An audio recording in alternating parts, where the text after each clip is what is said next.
পেট ফাঁপা, gas, acidity এই ধরনের সমস্যাও দেখা দেবে। কখনো কখনো পেশেন্ট বলে যে আমার প্রচন্ড পটিটা কষা মতো হয়, কোষ্ঠকাঠিন্য, যেটা আমার পটি হতেই চায় না, আমি প্রচুর কিছু আমি খাচ্ছি, আমি বিষবগুল খাচ্ছি, আমি প্রত্যেকদিন পরিমাণ মতো সবজি খাচ্ছি, জল খাচ্ছি, তাও আমার পটি ঠিক মতো ক্লিয়ার হয় না, আমার পটি হতেই যায় না, আমি প্রচন্ড সমস্যায় ভুগছি। আইবিএস এর যদি সমস্যা হয় সেখান থেকে এটিও একটি প্রধান কারণ হিসেবে ধরা হয়, তার কনস্টিপেশন থাকবেই। কখনো কখনো তার ঘন ঘন ডায়রিয়ার সমস্যা দেখা দিতে পারে। কিছুদিন আগে তার একবার ডায়রিয়া হয়ে গেল, আবার কিছুদিন পর আবার তার ডায়রিয়া হলো, ঘন ঘন তার পেট একদম ঠিক থাকবে না, খাওয়ার পর পেট ভারী লাগবে, খাবার খাওয়ার পরে পেটটা খুব হেভি হেভি ফিল হবে, ভারী ভারী ফিল হবে।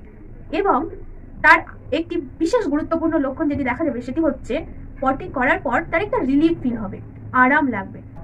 এবং একটি কমন জিনিস প্রায় প্রত্যেকটি পেশেন্টের মধ্যে লক্ষ্য করা যায়, যেটি হলো মানসিক চাপ বা দুশ্চিন্তায় এই সমস্যাটা বাড়তে পারে। তার মানসিক চাপ বা দুশ্চিন্তা এই ধরনের সমস্যা যদি থেকে থাকে, তার এই ধরনের সমস্যাগুলো আরো বৃদ্ধি পাবে। এবার মানসিক চাপ বলতে বিভিন্ন ধরনের হতে পারে। যারা ওয়েল সেটেলড সংসারী, তাদের সংসারের টেনশন থাকতে পারে। যারা অফিস কাজের মধ্যে থাকেন, কাজের টেনশন হতে পারে, বিভিন্ন ধরনের টেনশন থাকতে পারে।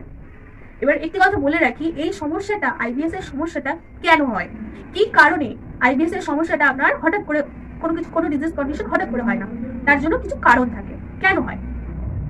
অতিরিক্ত মানসিক চাপ বা দুশ্চিন্তা যদি কোনো পেশেন্টের মধ্যে দেখা যায়, সেক্ষেত্রে তার এই সমস্যাটি হতে পারে। এবং একটি লক্ষণ ধরা হয় যেটি হলো অনিয়মিত খাবার খাওয়া।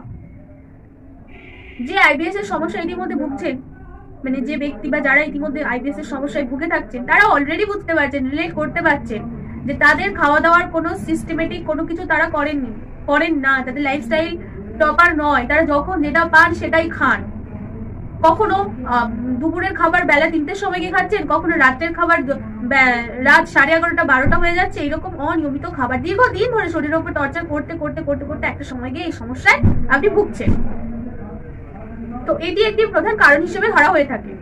এবং তেল ঝাল মশলা খাবার প্রতিনিয়ত খেতে পছন্দ করে, প্রতিনিয়ত খেতে থাকে।